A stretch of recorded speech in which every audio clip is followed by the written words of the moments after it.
generales, creo que todos los conocemos sobradamente, y estos resultados básicamente suponen que el Partido Popular pierde ese gran apoyo y esos buenos resultados tanto en votos como en términos institucionales que tenía desde las anteriores elecciones, tanto generales como autonómicas y locales.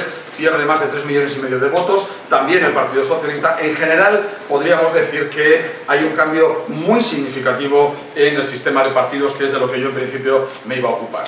Como hemos dicho, si lo vemos con una imagen en el que podemos decir sintéticamente, lanzar o apuntar esas ideas. Todos los partidos tradicionales pierden porcentaje de voto en todas las comunidades autónomas, excepto Esquerra Republicana de Cataluña e Izquierda Unida en Cantabria. El resto de partidos tradicionales pierden en todas las comunidades porcentaje de votos. El partido más votado en el ámbito, el partido más votado es el Partido Popular, excepto en las comunidades de Andalucía, Cataluña, Extremadura y País Vasco. El Partido Popular pierde entre 23 y el 5% del voto, según las comunidades autónomas, una más significativa de esos apoyos electorales, que es verdad que eran muy altos de anteriores elecciones, pero pierde significativamente apoyo. El Partido Socialista pierde 1,5 millones de votos en el conjunto del territorio del Estado y en cambio, sigue manteniendo la victoria en Andalucía y en Extremadura. Pierde entre el 11% del voto por comunidades autónomas y el 1,2% del voto en Cataluña. Los dos polos son Cataluña y Extremadura respectivamente. Podemos es una de las dos nuevas formaciones, de esas formaciones emergentes que vienen de anteriores procesos electorales, pero que consolidan desde luego su posición en estas elecciones. Resulta el partido más votado en Cataluña y en el País Vasco, aunque en último término el reparto de escaños entre las tres provincias, las tres circunscripciones vascas, acaba otorgando más escaños al Partido Nacionalista Vasco que a Podemos, pero no obstante Podemos es el partido más votado, y además Podemos logra otro de sus objetivos, que es casi desplazar al Partido Socialista como segundo partido, como partido de alternancia. Se queda a 1,35% del voto en el conjunto del Estado, se queda a 1,35% del voto del conseguido por el Partido Socialista. Casi accede a esa segunda posición y alternativa como partido más votado.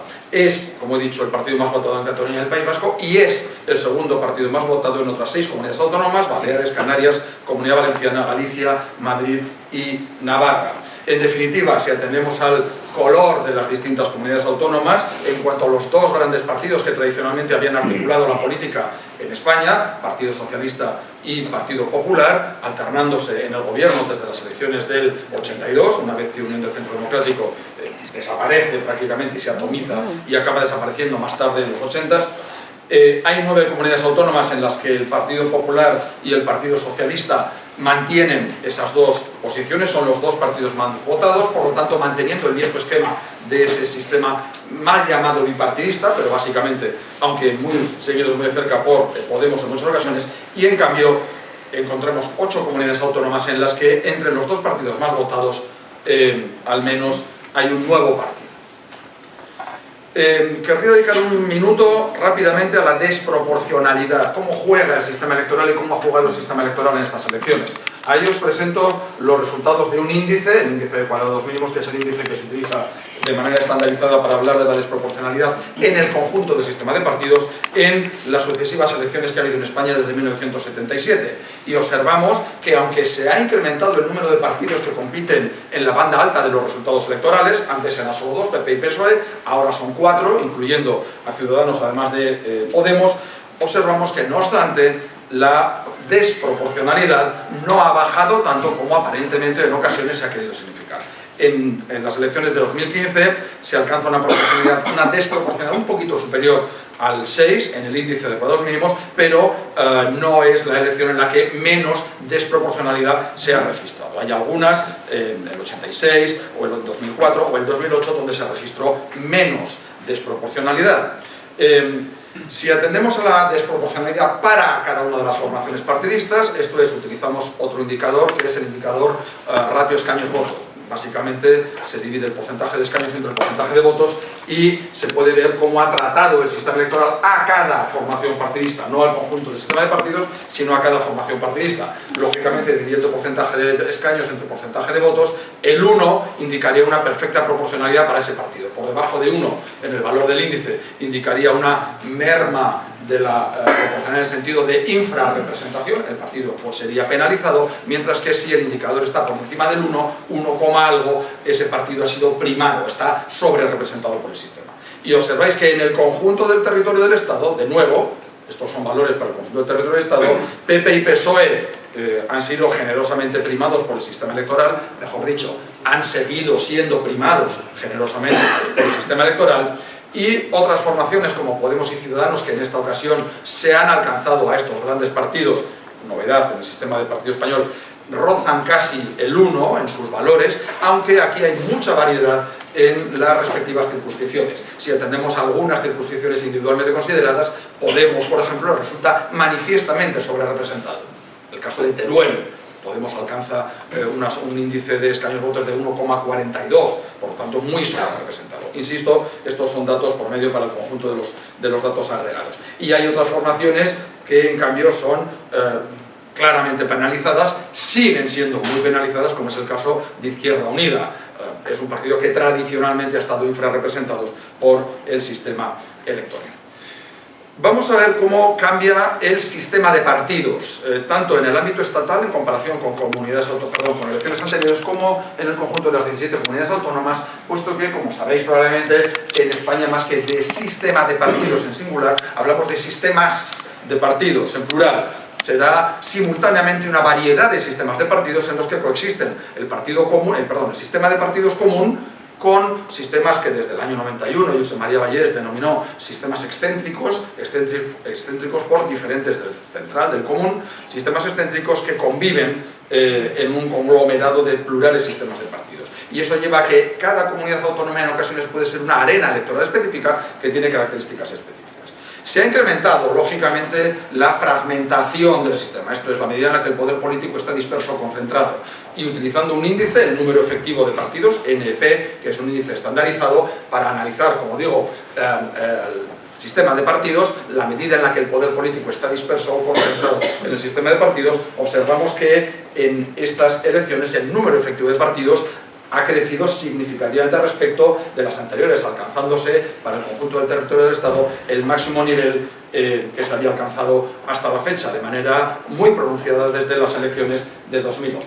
Y es una pauta común entre casi todas las comunidades autónomas, pero observamos que hay diferencias muy notables entre unas comunidades autónomas y otras. El número efectivo de partidos, como significante de la fragmentación, vemos que varía considerablemente desde los casos de Cataluña, Navarra, País Vasco o Baleares, a otras donde el sistema de partidos está considerablemente menos fragmentado, como puede ser el caso de Extremadura, o como puede ser el caso de Castilla-La Mancha. Paralelamente nos encontramos con una caída, una bajada notable, como es lógico por las cifras que hemos visto, de la concentración. Es otra dimensión del sistema de partidos, la medida en la que el poder político se concentra en las dos primeras fuerzas, en las dos fuerzas más votadas, que ha sido algo tradicional en el sistema de partidos español. En España tradicionalmente, en casi todas las elecciones, la concentración era alta, siempre por encima del 60% y en alguna ocasión incluso por encima del 80%.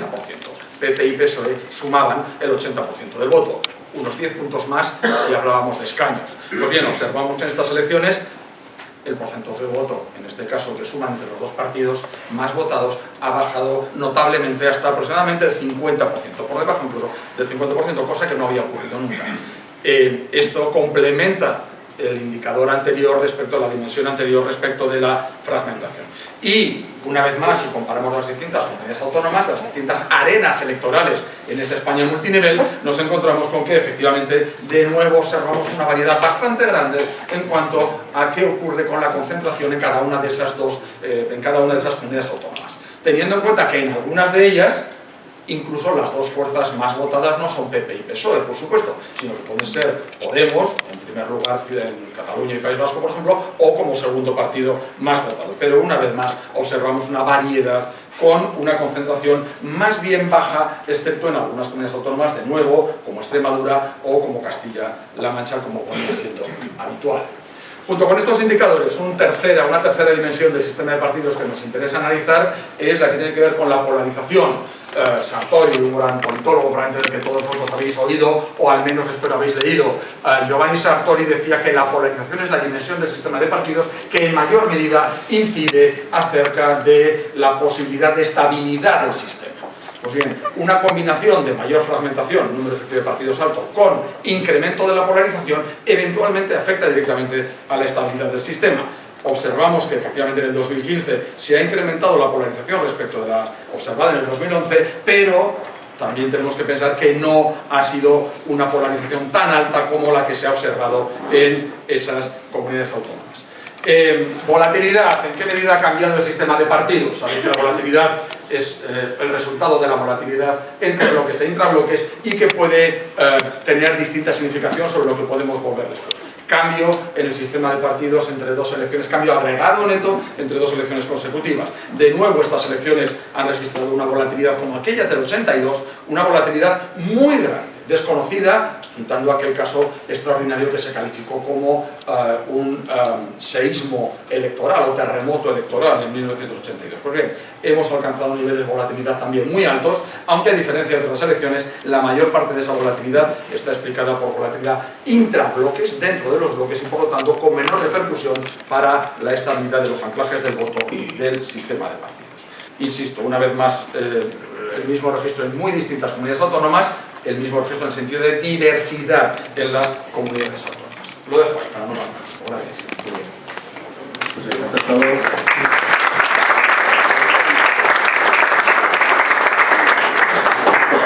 Le damos la palabra a la profesora Vizcaíno, que nos va a hablar sobre la Comunidad Valenciana. Yo también puedo hablar casi tan rápido como Pablo. Voy a intentar... Es que yo he incluido alguna consideración, os he presentado a todos. Sí. Entonces me he comido tiempo. Venga. Bueno, yo voy a hablaros de... ¿Y aquí qué? ¿Qué pasa? ¿Se me oye bien allí detrás? ¿Sí? ¿Y aquí qué va a pasar? ¿Cómo hemos votado los valencianos en las elecciones del 2020? Voy a centrar la presentación en los resultados, porque desde Navidades y con los catalanes se nos ha pasado un poquitín cómo votamos, para ver esa panorámica, y luego vamos a ver qué impacto puede tener en el gobierno, en la gobernabilidad valenciana. ¿Vale? Y vamos a jugar un poco a los pasos. El Congreso, ¿cómo votamos al Congreso el 20D? Descenso acusado del PP, el Compromís, la coalición Compromís Podemos, segunda fuerza, el PSOE acaba tercera fuerza y irrupción también espectacular junto con Podemos de un cuarto emergente que es Ciudadanos y que conforman ese cambio, esa transformación del sistema. Veremos si es un cambio de sistema o es algo excepcional este año, y esto tenemos que verlo en perspectiva, porque sabéis que a los politólogos nos gusta ver las cosas con calma. No podemos hacer caso a lo que ocurre un año porque, claro, se nos puede ir. Entonces, si lo vemos en perspectiva, podríamos estar media hora hablando solo de esta tabla y banalizarla desde el punto de vista de la concentración, que es lo que ha dicho Pablo. ¿Por qué? Porque comúnmente entendemos concentración, hablamos del bipartidismo del sistema político español, porque dos partidos, PP y PSOE, se alternan a lo largo de estos 30 y pico años, y entonces nos da esa sensación de bipartidismo. Eso ha ocurrido todos estos años. Acordaos que estamos viendo cómo votamos los valencianos respecto a España, ¿eh? No estamos analizando ni Valencia ni España. Entonces, esa concentración que en pasadas legislaturas se ha alcanzado incluso el 90%, es decir, PP y PSOE han obtenido hasta el 90% de los votos, este año cambia. Y encontramos que alcanzan un 50%, es decir, que se reparte el poder político entre cuatro partidos, al menos adquieren un 15% de los votos, o al menos adquieren 5 diputados cada uno de los grupos.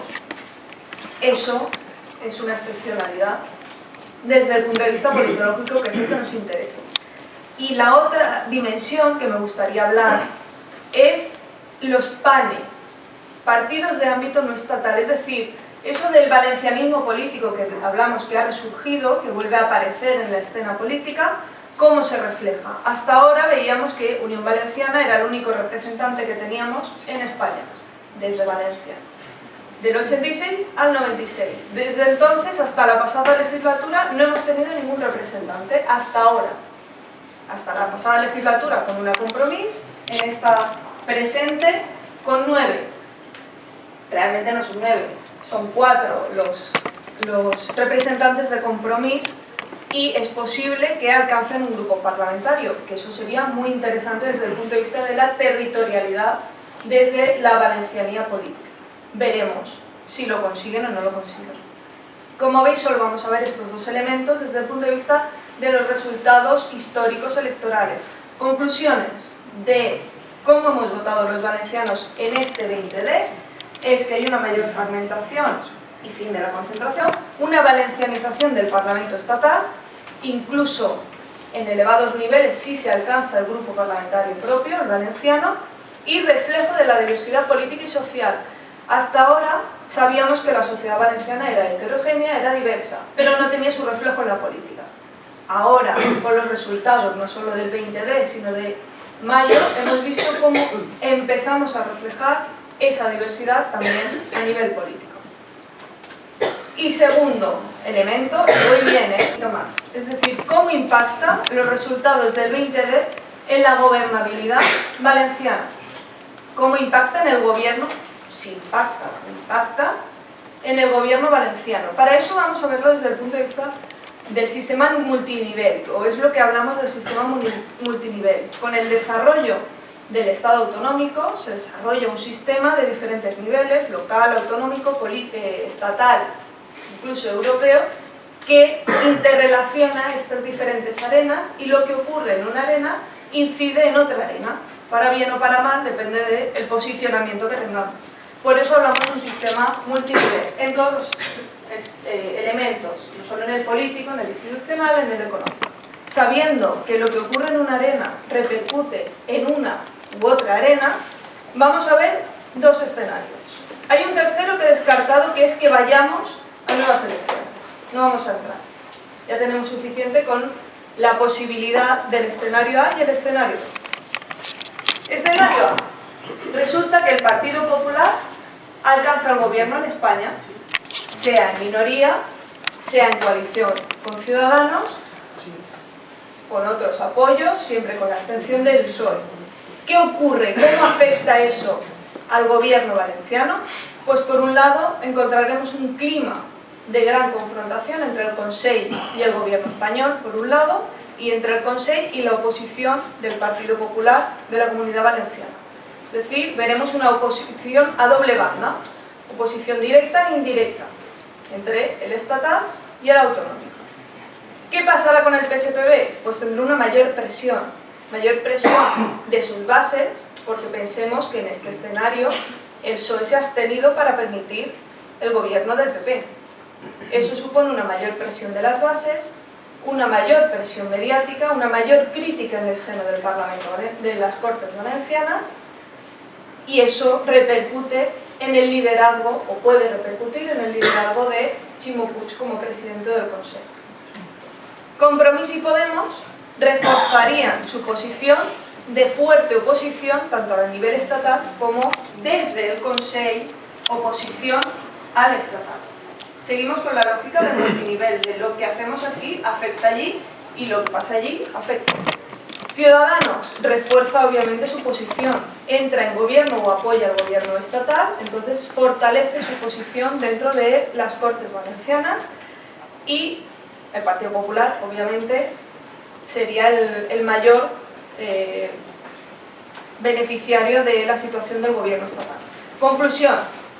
Encontraríamos un ambiente político crispado como de 2004 a 2011, pero al revés. Zapatero estaba en España y aquí estaba el PP. Había una fuerte confrontación, un fuerte clima en todos los temas que salieron a la palestra.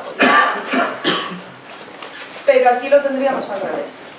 Aquí estaría el gobierno de 2 partidos y medio que tenemos ahora, y en oposición al Partido Popular, que estaría en España. Esto sería un escenario, el escenario A. El escenario B, el PSOE gobierna. ¿Cómo? No lo sabemos. Hablaríamos de aliados multinivel, es decir, el mismo color en España, el mismo color en Valencia. Supone coordinación estratégica, alianzas multinivel, alianzas estratégicas, comodidad, sincronía, facilidad, menor reivindicación o menor posicionamiento, menos duro que si fuera de diferente color. El PSPB aumentaría su poder, tanto simbólica como realmente. Estaríamos hablando de 2 presidentes, uno en España y uno en Valencia con el mismo color. Compromís haría historia, porque presuponemos que hará grupo político si este es el clima favorable y reforzaría su liderazgo, obviamente, dentro de las Cortes. Podemos, toc toc, quiero formar parte del gobierno. Es posible, se está hablando que si el gobierno del PSOE consigue el gobierno estatal, habrá un baile de sillas. Y ese baile de sillas es probable que afecte en Valencia. Hay que volver a ocupar esas sillas. ¿Podemos entrar a formar parte del gobierno? ¿Se mantendrá como se mantiene ahora dentro del pacto sin entrar en cargos de gobierno? Veremos. Obviamente saldría muy reforzado en el caso que apoyara o entrara en el gobierno en España. Ciudadanos, mejoraría sus relaciones obviamente en las Cortes y algún que otro éxito parlamentario de apoyo del Grupo Socialista por su reforzamiento en España. Y el PP no tendría nada que perder ni en España ni en Valencia, entonces haría una oposición mucho más dura, mucho más contundente para desgastar el gobierno valenciano. Conclusión. Veríamos aliados multinivel, como en el 96, 2004 y 2011, pero multicolor, tanto a nivel de España, que no sabemos cuántos colores habrá, como a nivel de Valencia, que sabemos que hay 2,5. Conclusión. Solo nos queda esperar un par de semanas, un día, 2 días, o a lo mejor un mes, no nos queda mucho más. Lo que sí va a ocurrir, sabiendo que estamos en este sistema multinivel político en el que una arena afecta a otra arena, lo que ocurra en España afectará a lo que ocurra en el gobierno valenciano. Muchas gracias.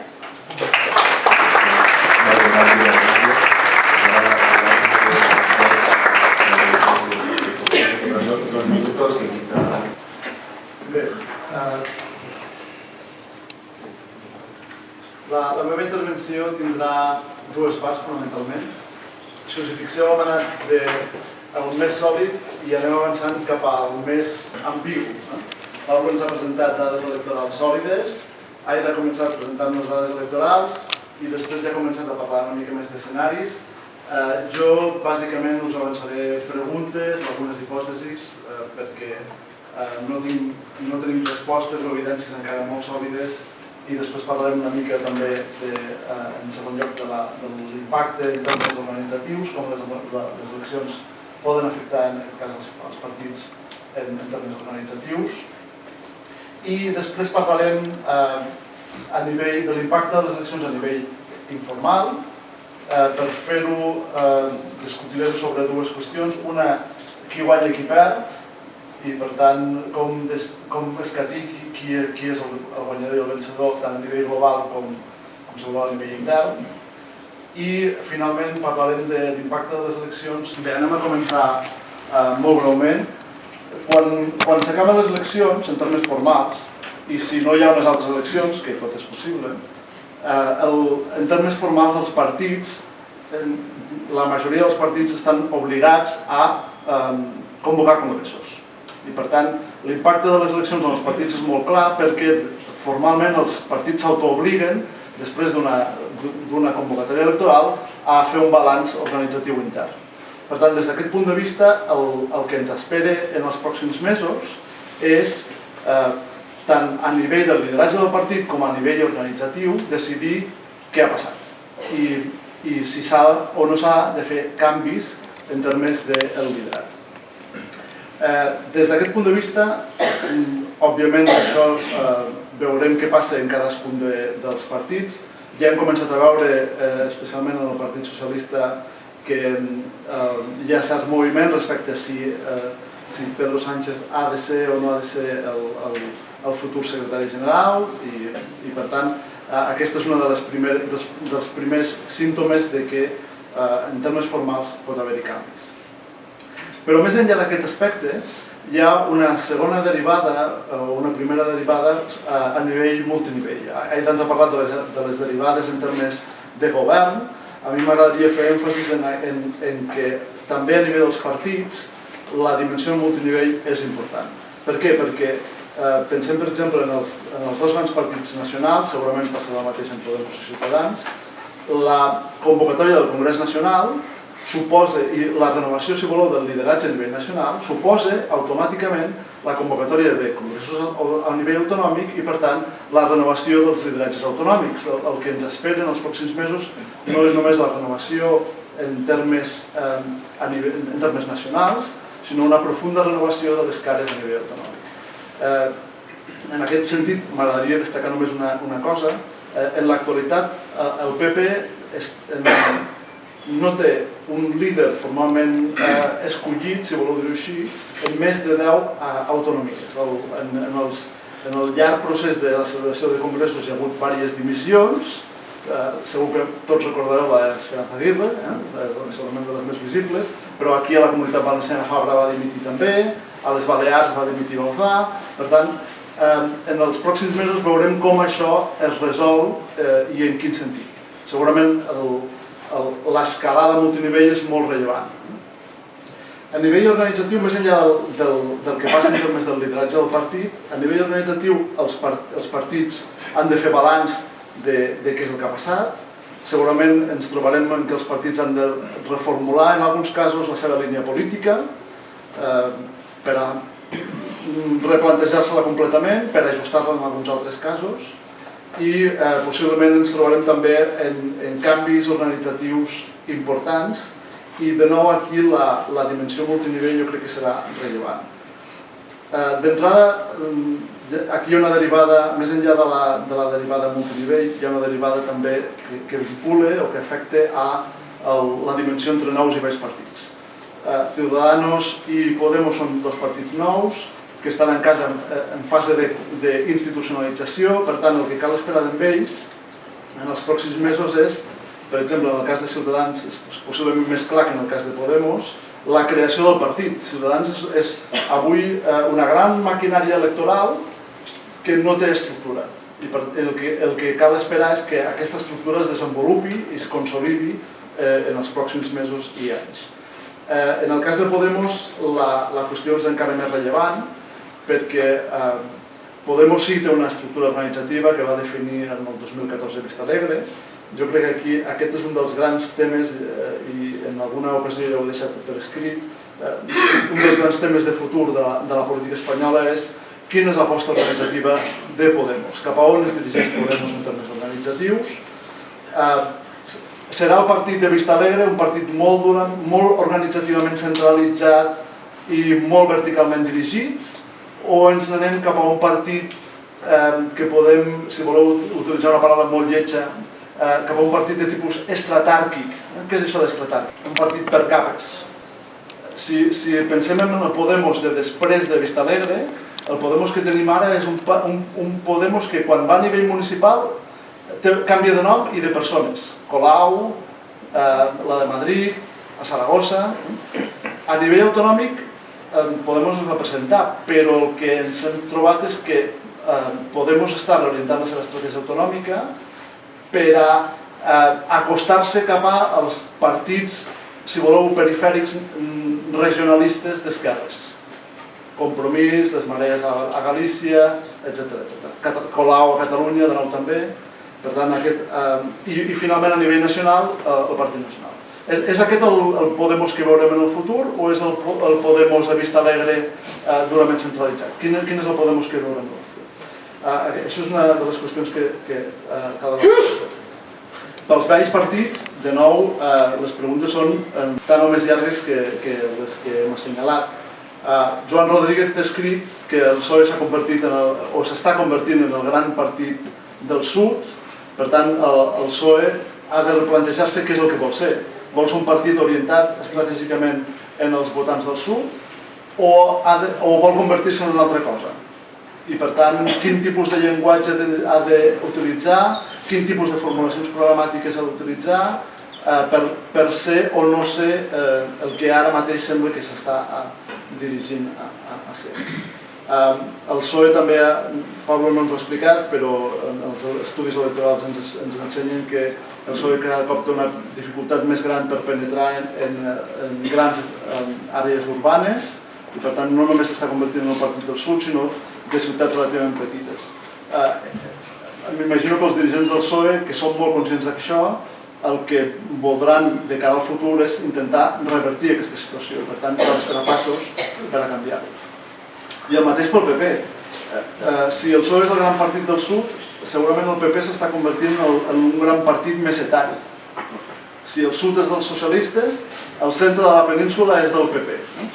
I això té conseqüències importants, perquè l'aboca, per exemple, a la marginació a Catalunya i l'aboca, per exemple, a possibles pactes a Catalunya amb altres forces polítiques si es converteixen en irrellevant, és una possibilitat, però això suposaria també un canvi, un redisseny de la línia organitzativa del Partit Popular fins a l'actualitat. El partit que hem conegut amb Aznar i amb Rajoy és el PP que ens trobarem en el futur? No ho sabem. Per tant, aquesta és una pregunta diferent. I a nivell informal, el que ens trobem és, de nou, dues qüestions més. La primera té a veure amb qui guanya i qui perd i amb quina és la interpretació de les eleccions. Fins ara, les respostes de qui guanyava i qui perdia les eleccions eren relativament clares. La nit de les eleccions tothom deia que havia guanyat i tothom sabia que era mentida perquè no tothom havia guanyat. Però des d'aquestes eleccions, el qui guanya i el que perd no és gens clar. I a més, el rellevant d'aquestes eleccions és que la interpretació que teníem del que havia passat el dia de les eleccions, a mesura que van passar les setmanes, no és la interpretació que anem fent del que va passar en les eleccions. Això va passar a Catalunya, està passant també a Espanya. Dues coses rellevants d'aquesta dimensió, per anar molt ràpid. Fins ara a Espanya, el partit que havia quedat primer en les urnes era el que formava govern. Això ja no estic segur que sigui cert en el futur. A nivell autonòmic hi havia precedents en contra. Mas va ser un dels precedents, però també a Euskadi havia passat una cosa semblant. Tenim precedents ja també aquí a la Comunitat Valenciana. Per tant, aquesta és una afirmació que ja cada cop serà més difícil de sostenir. La segona afirmació important i rellevant a tenir en compte, fins ara no hi havia pràcticament cap precedent que un candidat que es presentés a la investidura la perdés. Mas, el 9 de gener, va obrir aquest precedent. Que jo sàpiga. És el primer candidat a una investidura que la perd. I les conseqüències que això ha tingut han estat molt clares. Ha hagut de perdre el seu liderat. Aquesta és una lliçó molt important per a la política espanyola. Ens trobarem amb un candidat a la investidura que la perd? I què passarà en termes del seu lideratge de partit intern si això succeeix? L'última part de la meva intervenció, i vaig acabant, 15 segons, és per a discutir què és el que ens trobem en termes del que he dit de les cares dels partits. Això no és una cosa que passi a curt termini, és una cosa que passi a llarg termini. Fixeu-vos, pels nous partits, el que ens trobarem és que d'entrada, partits que tenen una organització en termes de membres molt dèbil, de sobte passen a tenir 30-40 diputats. Per tant, ens trobarem amb partits sobredimensionats institucionalment respecte a la vitalitat organitzativa interna. Segona qüestió. Les últimes eleccions el que ens han demostrat és la importància de la vitalitat interna dels partits. El creixent recurs cap a les primàries i el creixent recurs cap a les consultes internes. Aquesta és una línia que es consolidarà o es perdrà, ara que ja tenim els nous partits de la República. I última qüestió. La nova política, la nova manera de fer política dels nous mitjans de comunicació ens porta a un reforçament o un afebliment de l'organització central dels partits. Podem pensar que les noves tecnologies són democràtiques, però també és veritat que l'esforç que els partits han de fer per controlar les noves tecnologies segurament el que fa és reforçar cada cop més aquesta organització central enfront de les entitats territorials. Y amb aquestes provocacions acabo. Gràcies.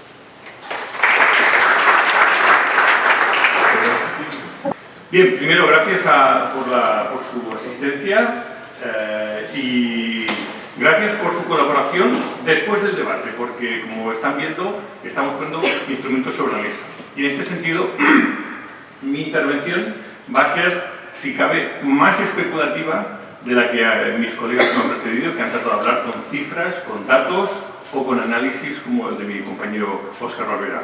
Yo, en cambio, voy a tratar de enfrentarme a la pregunta que es un poco más golosa, y es qué va a pasar a partir de ahora con todo esto. Pero, por supuesto, no solo por una cuestión de tiempo, sino porque tampoco quiero acabar generando una interpretación que parezca una interpretación institucional, amiga del profesor, sino que quiero más bien darles variables que son las que, creo, los líderes políticos que ahora están encargados de tratar de buscar una forma de gobernabilidad para España en los próximos años, o los próximos meses al menos, tienen en mente para decidir algo que es muy complicado, porque es muy azaroso, es muy arriesgado, es decidir ahora, una vez que se han celebrado las elecciones, que sabemos cuál es el cómputo de votos, cuál es la representación de cada partido, cómo utilizar esa representación. Y para eso me gustaría empezar llamando la atención sobre el carácter crítico que tiene esta reflexión. Ahora el debate que vemos en los medios de comunicación es pues, plantearnos si tiene que haber una gran coalición o no, si el PSOE acaba optando por una coalición o un apoyo, un pacto con el PP, esto se lo va a cargar o no, etc. Pero muchas veces no tenemos en cuenta el elevado grado de incertidumbre al que se enfrentan los líderes políticos cuando tienen que tomar estas decisiones. Tengan en cuenta esta perspectiva, No piensen qué debería hacer Pedro Sánchez o Mariano Rajoy o Pablo Iglesias o Albert Rivera, sino traten de meterse en su piel con todas las consecuencias implícitas que tiene tomar errores en estas decisiones que para nada son seguras. Así que para eso yo lo que me voy a habilitar es a plantear, y ahora entonces le doy al tiempo,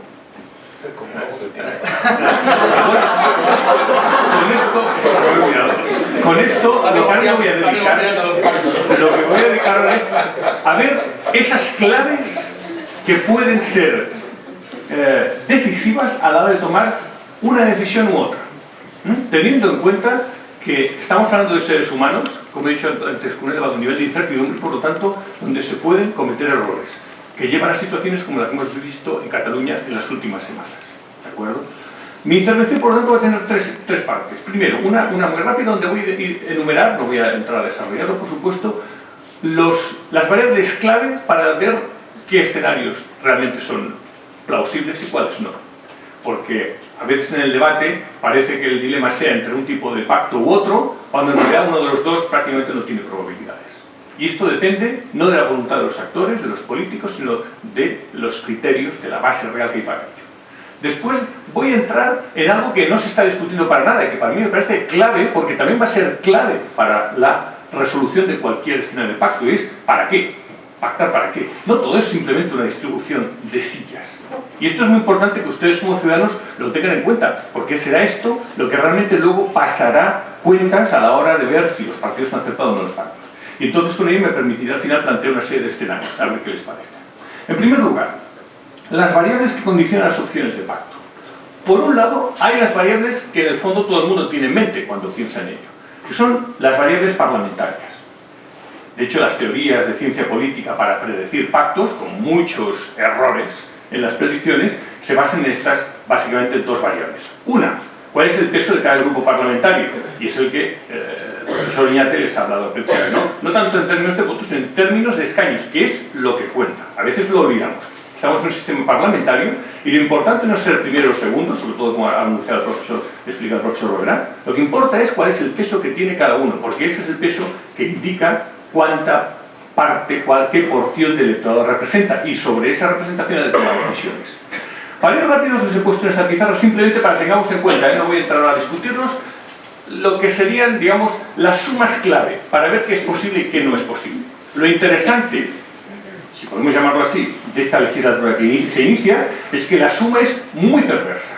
Por muy pocos escaños, los cálculos que tenían, sobre todo PP y PSOE, pero también que tenía Ciudadanos, y en cierto modo Podemos, aunque aquí Podemos puede explicar que quizás estaba menos interesado en este tipo de cálculos, no han fallado por poco, pero por suficiente margen como para que todas las sumas sean endiabladas, perversas.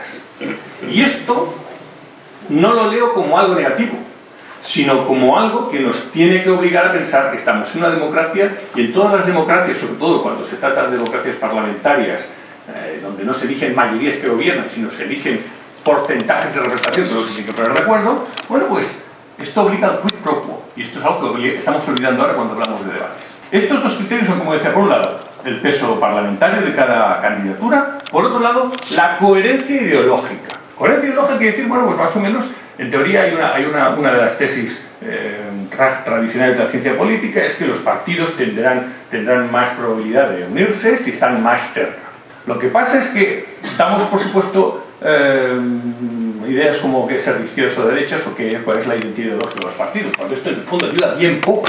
¿Qué significa ser de izquierdas o de derechas? O mejor, ¿cuál es el problema de cada partido? ¿De acuerdo? Ahora, aquí, dentro de estos factores parlamentarios, hay elementos cualitativos que no podemos olvidar. Por un lado, uno que no es cualitativo, sino que es muy cuantitativo. El Partido Popular ha superado la barrera de los 123 escaños.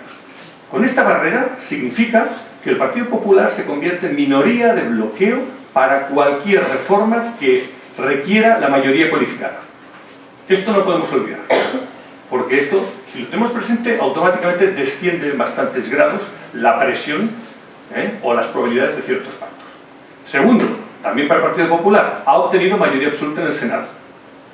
Y esto nos recuerda que el Senado vale para poco, pero para algo vale todavía, que es para dificultar, o en algún caso incluso casi bloquear, posibles decisiones de las Cortes Generales. Nosotros siempre pensamos en términos de Congreso, pero recordemos, el Parlamento de España es bicameral, son dos cámaras, y hay una que a veces, sobre todo en las últimas 2 o 3 legislaturas, se pasó con Zapatero, no tienen la misma mayoría. En este caso, parece el lío que vemos en el Congreso no existe en el Senado. Muy bien, ahora, más allá de los factores parlamentarios de cuánto pesa cada uno, hay otros elementos que tener en cuenta. De entrada, algo un poco que tiene más que ver con la historia, que es de dónde venimos. Y para hacerlo fácil, ¿qué ha pasado en los últimos 3 o 4 años? Aquí quiere decir que venimos de una mayoría absoluta, donde el Partido Popular la ha utilizado para implementar su programa de gobierno y donde ha sido muy poco cuidadoso a la hora de dar margen de juego a algunos partidos de la oposición. Esto es lo que algunos, de forma un poco más despectiva, hablan de gobernar con el rodillo. Bueno, es una opción legítima. El Partido Popular, también a veces el PSOE, que son los dos partidos que básicamente han tenido mayorías absolutas en el sistema político español, a nivel estatal, a niveles autonómicos. Gobernar con el rodillo implica ser muy eficaz cuando uno trata de establecer su programa con los límites de la crisis actual, pero también significa que uno tiene muchos problemas para luego tener aliados cuando las cosas no van bien. Y en este sentido el PP no ha pensado mucho a largo plazo. Otros factores a tener en cuenta, las perspectivas electorales. Y aquí todo el mundo da por descontado algo que no voy a matizar, pero que habría que matizar, porque aparentemente si hubiera unas nuevas elecciones a corto o medio plazo, a Podemos parece ser que le iría muy bien porque es una línea ascendente. Al Partido Popular quizá no le iría mal. En cambio el PSOE y a Ciudadanos hace más dudas, ¿de acuerdo? Yo aquí solo recordaría que las elecciones anticipadas las carga el diablo y que por lo tanto hay que tener mucho cuidado a la hora de pensar automáticamente qué puede suceder si hay elecciones. Otros factores, la situación interna de los partidos. Óscar ha explicado muy bien cuáles son estos dilemas y estos son fundamentales para cualquier tipo de acuerdo. Otro caso, la situación en Cataluña.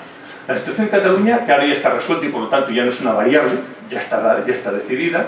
Hasta hace pocos días podíamos especular que si hubiera habido elecciones anticipadas en Cataluña, automáticamente la gobernabilidad en España quedaría bloqueada hasta abril-mayo. Como en cambio finalmente ha habido un acuerdo de gobierno, esto podemos plantear que puede facilitar un entendimiento entre las fuerzas mayoritarias en España. Y otros elementos, otros aspectos, que otros, digamos, costes del no acuerdo que pueden darse y que los líderes, si son responsables, tienen en mente. La situación económica, la necesidad de mantener las condiciones que España tiene que desplegar, porque recordemos que España está semi-intervenida, no es una intervención general, aquí habría debates partidistas, ¿sabes? Si hasta qué punto está intervenido o no, pero es verdad que España tiene ciertos compromisos y tiene que respetarlos, y 2 semanas antes de las elecciones la Comisión Europea ya le dijo al gobierno que el presupuesto actual no es realista y que hay que modificarlo. Y mientras tanto, tanto el gobierno estatal como todos los gobiernos autonómicos tienen que, aunque a los ciudadanos suelen explicarle otras historias, tienen que cumplir con ciertos requisitos. Y si hoy no respetamos el déficit, mañana tendremos que respetarlo por 2 para cumplir lo que no hemos respetado. Eso también los líderes responsables en el sentido racionales, lo tendrán en cuenta a la hora de tomar decisiones. Muy bien, estos son algunos criterios. Quizá me haya dejado alguno, ustedes luego en todo caso lo podemos discutir. ¿Con qué mimbres? ¿Para qué? Y esto es lo que decía antes, que a veces, pues esto lo obviamos un poco, ¿no? Parece ser, bueno, que es que si el PSOE pacta con el PP se entrega, si el PSOE pacta con Podemos es que se está yendo hacia la izquierda, o si el PP y Ciudadanos pactan es porque, bueno, va a ser más de lo mismo. No, vamos a ver. ¿Para qué van a pactar? Están en minoría, por supuesto, y aquí hemos de entender que todos los programas de entrada, todos los partidos, si pactan, será para intentar implementar su programa. Y no todos los programas son iguales. Luego, visto con perspectiva, tampoco hay tantas diferencias. Tampoco hay tantas diferencias, y los que quieren marcar diferencias, si gobernaran, quizá tampoco podrían marcar tantas. Yo simplemente voy a anotar algunos elementos que no voy a desarrollar, porque tienen que tener en mente, porque estos son los que realmente darían sentido, ¿no?, a un tipo de pacto u otro. En primer lugar, por supuesto, los cargos políticos. Si los partidos pactan, tendrán que decidir quién se queda a las presidencias, quién se queda a los ministerios, o si un partido prefiere no entrar en el gobierno. ¿De acuerdo? En este caso, queda muy bien esto, y ahora todo el mundo está especulando sobre, bueno, pues, gobernará tal partido, pero los otros quedan en oposición, y entonces se abstendrán o no. No es lo mismo pactar y entrar en el gobierno, donde uno tiene más capacidad de desgastarse, pero también más capacidad de influir y tomar decisiones sobre los ciudadanos, que quedarse en la oposición y, bueno, ir haciendo caer votaciones o no.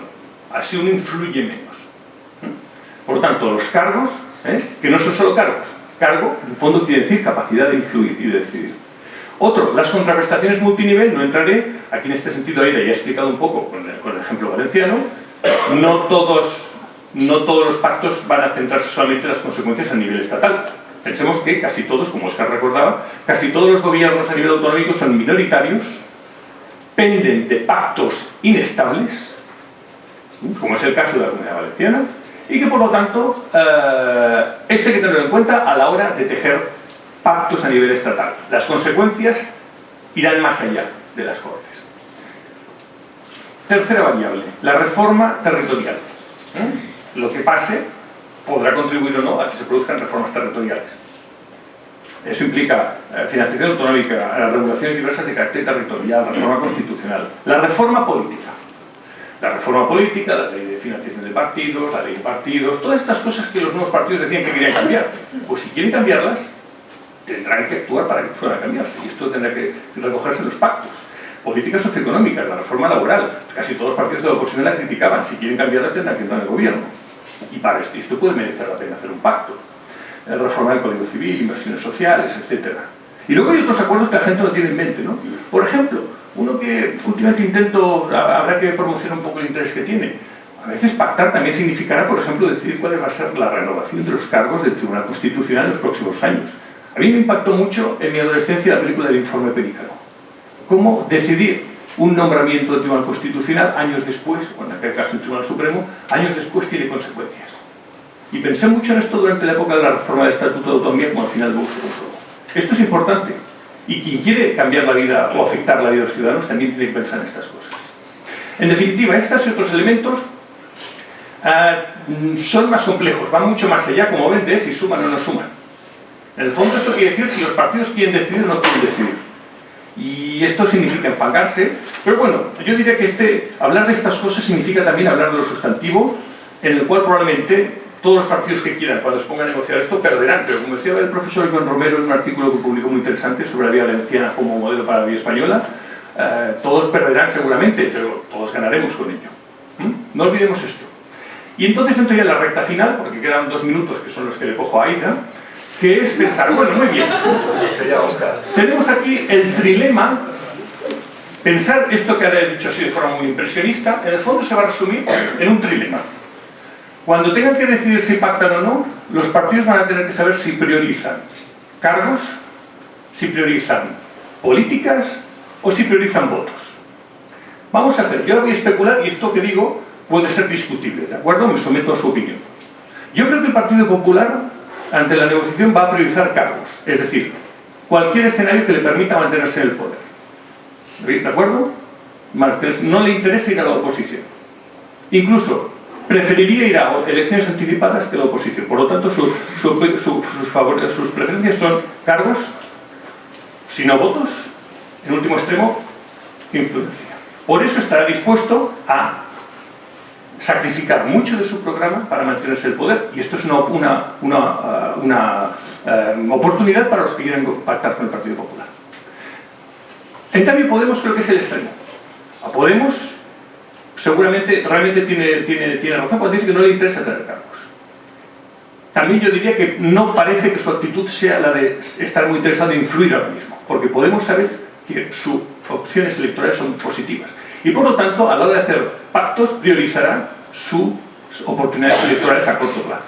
Incluso si hay elecciones, le irá bien. Por supuesto, no puede decirlo, tendrá que decir lo contrario, ¿no? Pero esta semana de política catalana nos tiene que servir como para que veamos cómo los políticos dicen una cosa queriendo decir otra. No engañando, sino queriendo decir otra. Lo que pasa es que a veces, para que se entienda, tienen que decir lo contrario. En cambio, al PSOE y a Ciudadanos nos encontramos en medio. PSOE y Ciudadanos tienen que priorizar políticas. No está claro que vayan a ganar votos con esto a corto plazo, y los cargos tampoco saben que es pan para hoy y hambre para mañana. Así que van a tener que reflexionar en términos de políticas, y esta es la gran oportunidad, pero también el gran coste, como señalaba. Y ya con esto acabo con mi intervención, señalando por lo tanto los tres escenarios a los que nos puede dar lugar. En primer lugar, yo creo que, y lo voy a decir por orden de probabilidad, todo esto nos lleva a que un pacto en el cual PP, PSOE y seguramente Ciudadanos, de una forma u otra, estén implicados, es el escenario más probable que nos encontramos ahora mismo. Ahora, yo quería dos variables que cambian. Una, puede ser con el PSOE dentro del gobierno, porque he dicho que el PP siempre estaría. Puede ser con el PSOE dentro del gobierno. Y esto yo creo que es lo que el PSOE no quiere hacer, pero creo que es lo que más le convendría al PSOE en términos de influencia de políticas, y seguramente lo que mejor le convendría a la sociedad española a la hora de tratar de desarrollar una agenda de reformas. O puede ser que se quede en la oposición. Si se queda en la oposición, tratará entonces de contener el desgaste, pero también influirá menos. Y la otra variable es, ¿y quién presidirá este gobierno?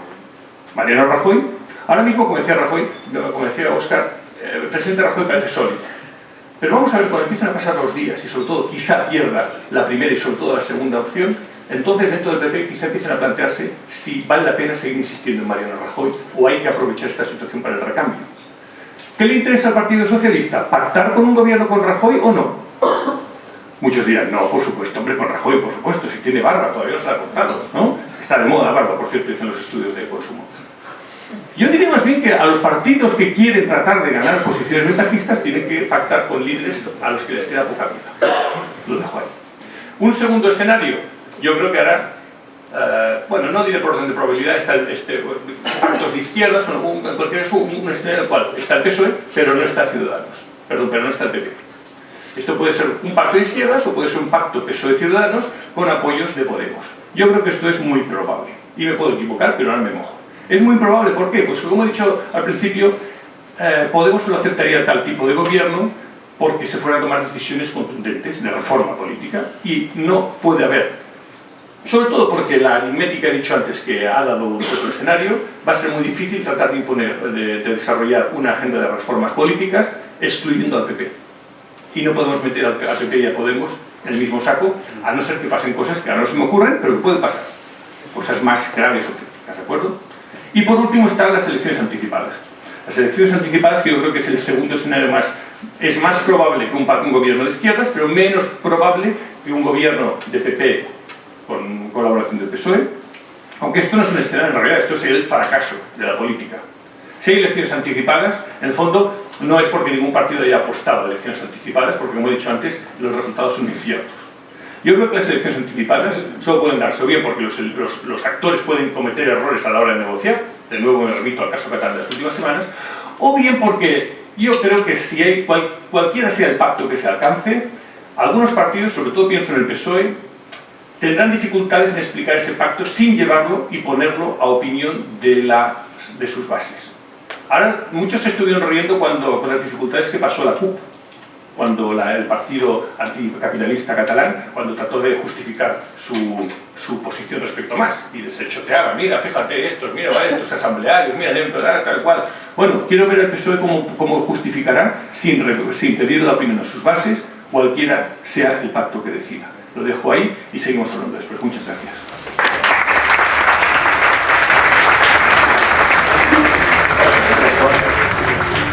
Decía al principio que podemos estar hablando 20 días sobre esto. Queríamos dedicar los siguientes 45 minutos